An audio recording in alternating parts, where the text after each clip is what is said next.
The fight against corruption has been on the to-do list of successive governments, but just how to exorcise the ghost of corruption has been one elusive formula, with the anti-corruption watchdog, the EACC, being labelled a toothless bulldog by critics.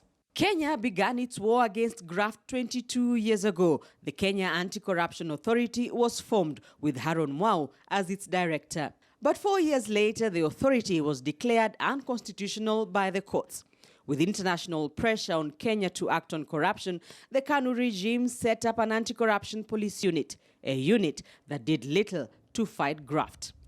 Then came the Kenya Anti-Corruption Commission, which was set up following the passing of the Kenya Anti-Corruption and Economic Crimes Act after the National Rainbow Coalition took over power.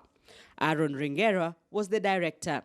And for those who perennially complain that cars only deals with the small fish, let me ask you to reflect on this and give yourselves honest answers.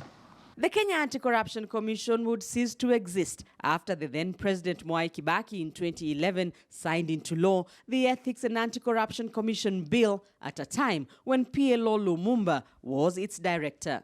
We expect that about between 5 and 10 high-voltage files. The EACC bill replaced the Kenya Anti-Corruption Commission with the Ethics and Anti-Corruption Commission, which still holds fort at the Integrity Center with the same assignment, to fight graft.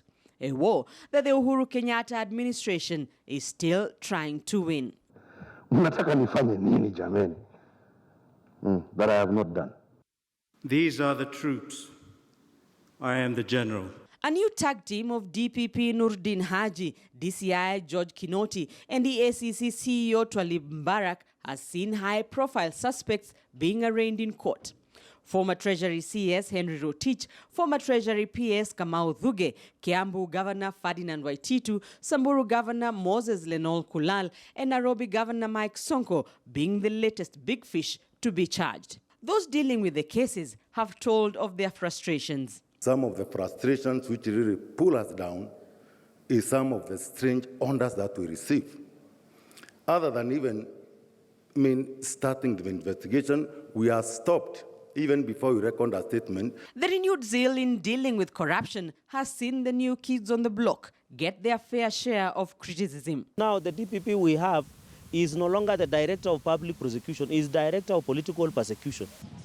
Selective prosecution, targeting predetermined individuals and projects, steamrolled by a narrative of convenient lies and falsehood and propaganda, is not a fight against corruption. Many of the accused are out on bond, and there have been no convictions in high-level corruption cases. How long should one corruption case take to start and to be dispensed with?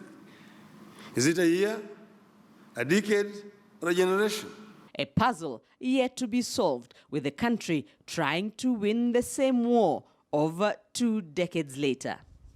Rita Tinina, KTN.